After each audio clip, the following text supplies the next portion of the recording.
out, there are a number of differences, right? There's a countless list of differences. What is different between that? That light has a really hard edge. It's really way too bright. And when we dug into this, we found that what was controlling this was the distance fall-off equation. This is an equation that controls how much light is projected onto a texture based on how far away the light is from the thing that it is lighting. And so when we saw that this was different, we dug into it, we found the formula, and we were able to make adjustments in the code to make this look much closer. We fixed the shadows and the fogs a little bit too. So now we're much closer.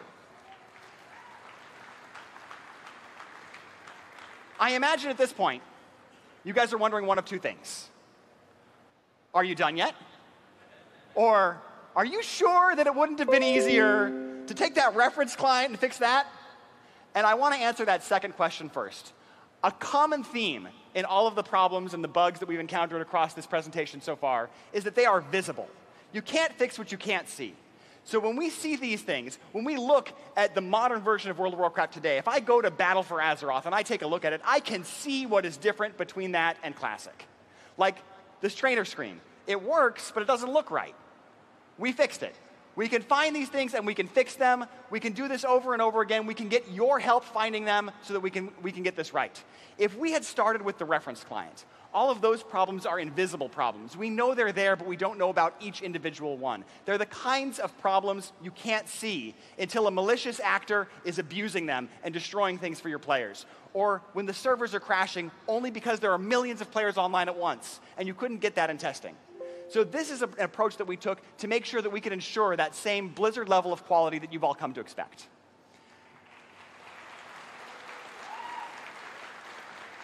As for whether or not we're done, we're not. We clearly have a lot more work to do. Besides things that I've mentioned in this presentation so far, there's capital cities, dungeons and raids, boss abilities.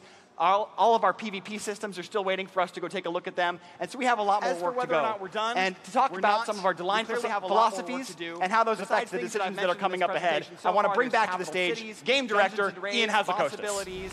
All of our PvP systems are still waiting for us to take a look at them. Thank you, Brian. Talk about some of our design philosophies. So working on WoW Classic, basically it's almost in a consulting capacity. It's been a really fascinating experience as a designer.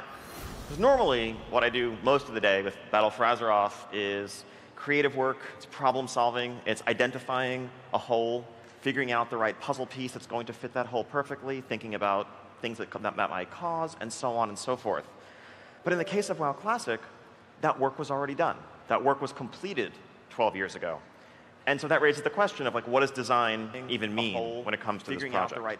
All aboard! As Brian laid out, there are a number of differences, right? There's a countless list of differences between the prototype, the work in progress that we have running, and the original 1.12 client and server structure. It's differences in UI, in code, in systems, in player-facing interface elements, and so forth. And every single one of those represents a decision. Do we maintain the status quo? Do we do work to remove something that was added, to reintroduce something?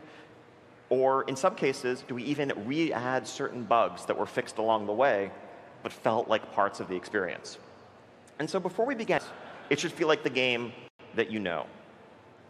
Second, when it comes to authenticity, that's not just about things like weapon skill and crit and crushing blows and all that. It's also about the community. It's about the social dynamics that are part of what defined WoW Classic.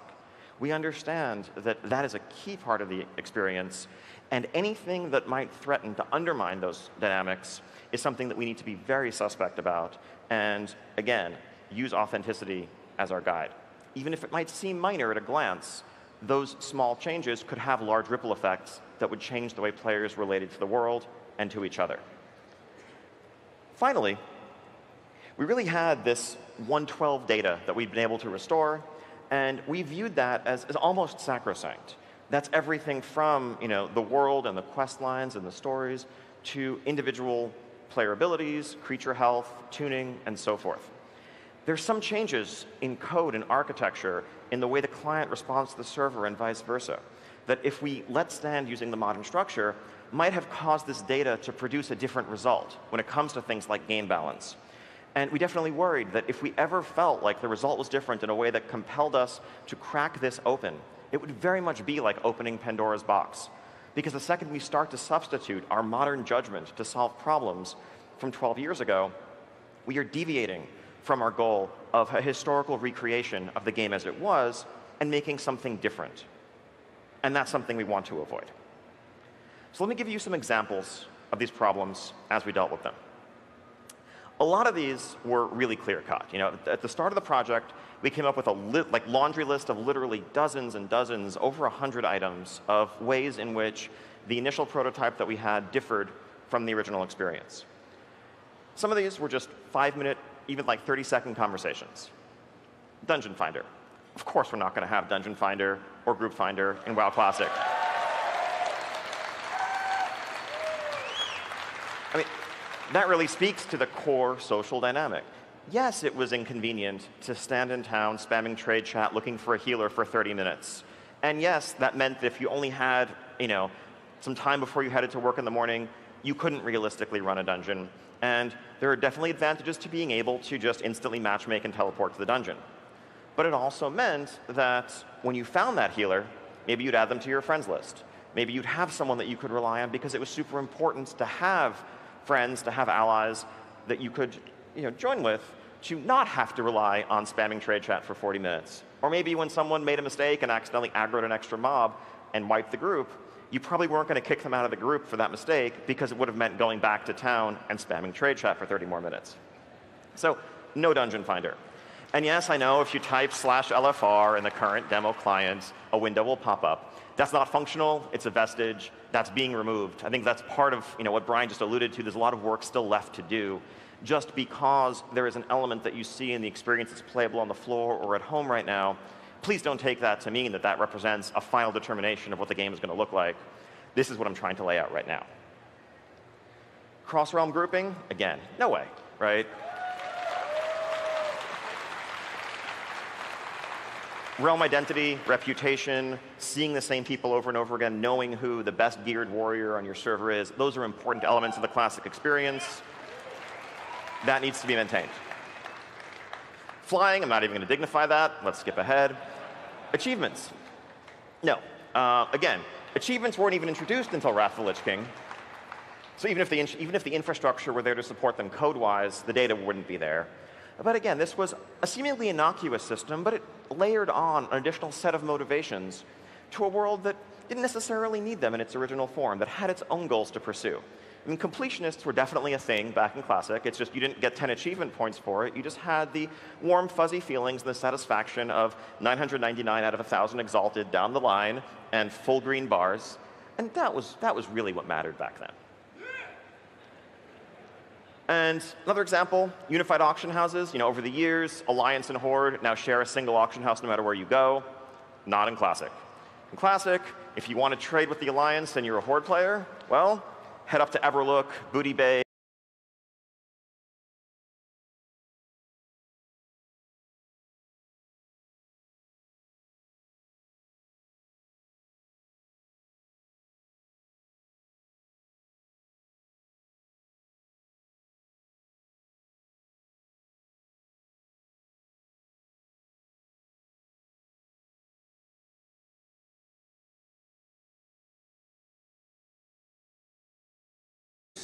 So yes, there'll be slight differences in that you can take mail out of your mailbox a bit faster.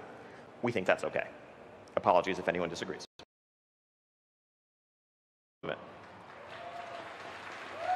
Now, why are we doing that, you might ask, if it's frankly objectively worse design?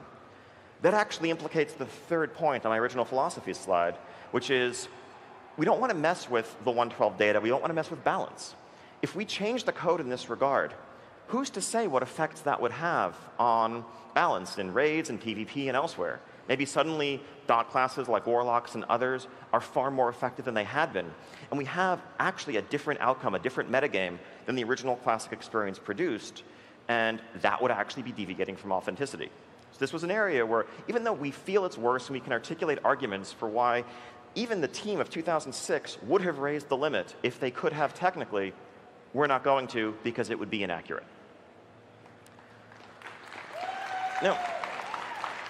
Now, shifting from combat to something that seems maybe more innocuous, mail.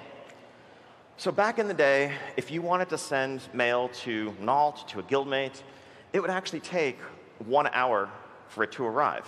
If you wanted to send materials to someone to craft an item for you, it would take an hour before they could get them. They could craft the item, mail it back to you. That would take another hour round trip. In fact, that made it so that you might actually want to, if you're in Orgrimmar and your guildmates in Booty Bay, go to the Zeppelin Tower, get on the Zeppelin, head out there, hand the items to them directly because it would be faster. Small, subtle thing, but it's something that actually helped reinforce the feeling of a world and navigating the world. And so that's something that we are restoring. We are removing instant mail, and it's going to go back to how it was. Now, on the other end of the spectrum, something that's not necessarily going to be the same.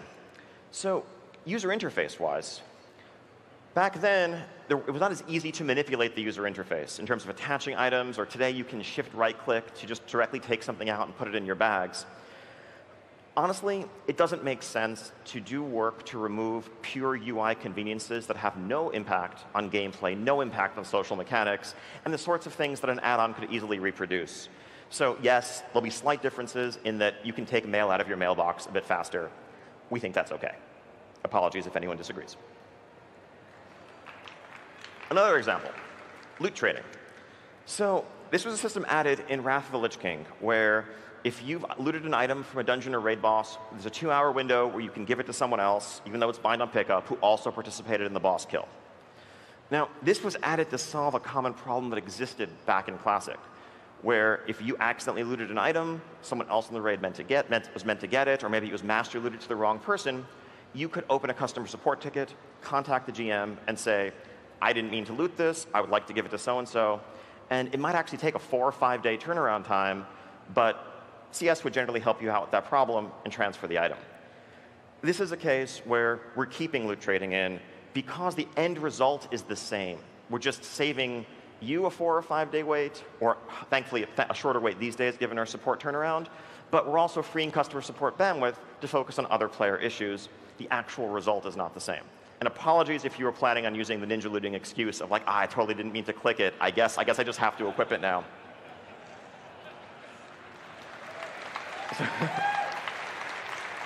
Other small stuff.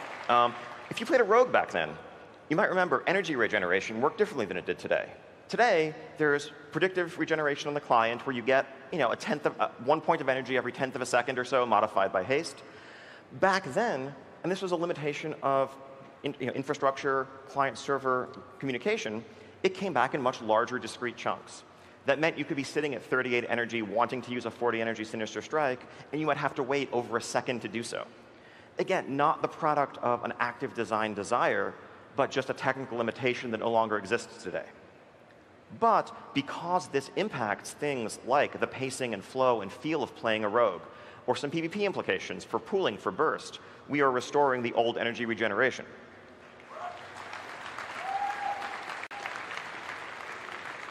Now, finally, probably the thorniest area here, add-ons. This is one that we're still actually figuring out, and that we welcome discussion with the community and add-on authors regarding. Way back in 2005, 2006, add-ons could do some things that they can't do today. Some very powerful things, like making intelligent decisions regarding spell casting, spell selection, targeting, canceling your casts if they weren't going to be effective. And those functionality was removed in Burning Crusade. Now, using modern author knowledge and the overall sophistication of the community, combined with that old tool set, you could pretty much write add-ons or macros that could automate playing your class, where you just push the same button over and over again, and it does your rotation perfectly, it picks the right targets, and so forth. That's something that we feel is antithetical to the spirit of World of Warcraft, whether it was in 2005 or today. And so those functions will not be available in the modern UI. On the other end of the spectrum, though, there's stuff that's been added to the UI API since then that allows for the creation of add-ons that communicate with each other and can be used to create social networks within the game. We're actually kind of suspicious of these and skeptical about the possibility of add-ons reproducing some of the functionality that we've deliberately removed from Classic that we feel could be harmful to the authentic experience. And we know that once it's out there, saying just don't use it if you don't want it isn't good enough, because it will start to become part of the fabric. And so we may be restricting some of those new things as well. We're likely going to find some kind of middle ground that combines the old and the new here, with a goal towards making sure that the vast majority of the add-ons that people know and expect function with the goal of an authentic experience. Now, just to wrap up, there's one big thing that we haven't talked about yet. I know I've heard a lot of questions about this. So what are we doing with content? Right? In 1.12, everything was available. All the way through Nextramus, all that stuff was unlocked. There were catch-up mechanisms and reputations and things that were not there originally. What do we do? So we understand that World of Warcraft, especially back then, was about a journey. And the catch-up mechanisms that might undermine or compete with gear from Molten Core or Onyxia and make that stuff irrelevant would really shape, and not for the better, the experience of progressing through that content. And so we are going to have staged content unlocks throughout the release of Classic. So we will begin with the game more or less as it stood in the spring of 2005, which for Grand Marshal grinds, because those actually overshadow a lot of the early raid gear. It's a big deal if you can just go into Alterac Valley and get an unstoppable force that favorably compares to the majority of weapons from the raid. There's something wrong about that. Now, when folks are ready for it, and this is something that we'll determine as the game evolves naturally and organically, we'll have a second wave of content that includes, whoops, skipped ahead a little bit, but whatever. Blackwing Lair, Battlegrounds, PvP rewards, and the 20-player raid of Zul'Gurub. After that, when folks are ready, Encourage 20 and 40, the Outdoor Silithus content, the so-called Tier 0.5 quest lines, and the Green Dragons. And yes, Silithus and the accompanying content. Again, exact timing of this to be discussed further, and I'm sure there's stuff that we're not accounting for that we've forgotten. Look forward to a dialogue with the community in the coming months to figure out exactly which bucket things should fall into and how this will all work out. So there we have it. That's where we stand today. Thank you so much for joining us for this look back and this look ahead to what remains between now and next summer. We can't wait to get back to the office after BlizzCon, listen to feedback from everyone playing the demo, and do everything in our power to get this wrapped up and into your hands as soon as possible. And we can't wait to join you in pre-Cataclysm Azeroth next summer. Thank you.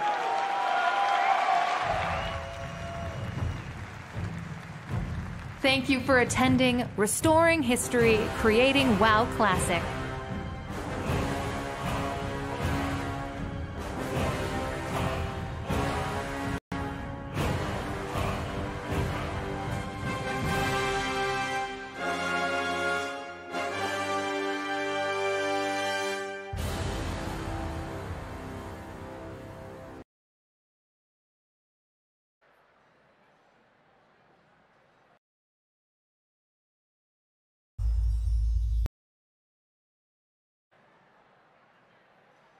This is the coolest looking Pepe I've ever seen.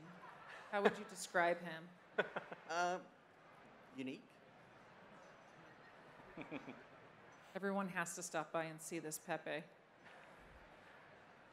So the next step is we're going to start blocking in the actual chest of Pepe. He's got a little bit of a white bib, if you will, for his chest. And that's kind of how we're going to treat this block-in shape. So if you think of how you wear a bib, it goes around your neck. But because Pepe's kind of plump, we just imagine that there's a circle tucked in under his head right there. And we're just going to follow this plus sign shape all the way around there, making a little bib.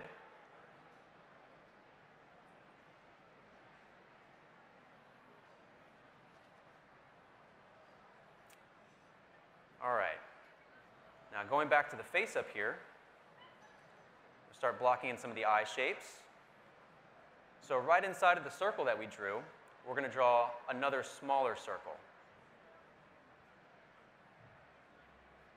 like so.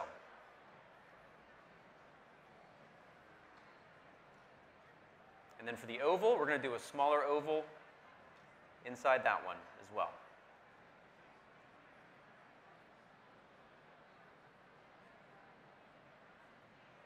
And then inside both of those circles, I know you're probably getting sick of drawing circles, but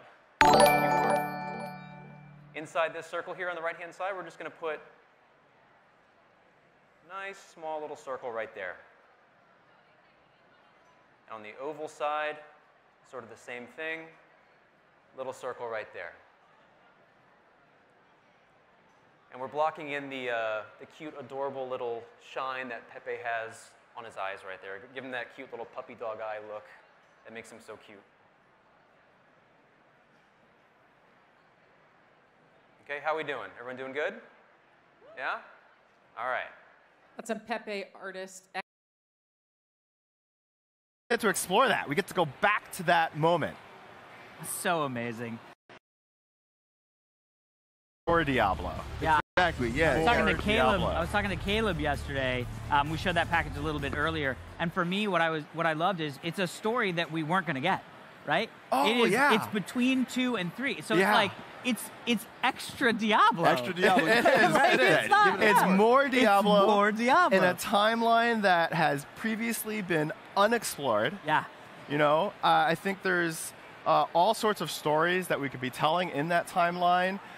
The one I'm most looking forward to seeing is what happened to Tyrael. Yeah. You know? That's a good one. At the end of, before Diablo 3 came out, Tyrael was presumed dead. Yeah, right. You know? And then at the beginning of Diablo 3, you see this comet, you know, falling from the spoilers. Yeah, right. I was just about to say. And somebody's just like, oh man, I just bought on the Switch. If that's still a spoiler for you, maybe Diablo leaves your soul, but yes. but it's like, how did he get from presumed dead to then being in front of the Anguirus Council?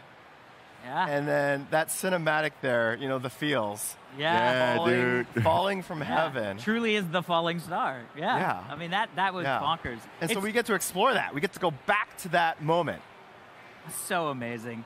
So talking about Tyrael and some of our favorite characters, are we going to see more of the lore characters that we want? I know that you had some. Yes. Yeah. I mean, me personally, I know, this is between 2 and 3, so this character may not really be relevant in that timeline, but I want to see Griswold again.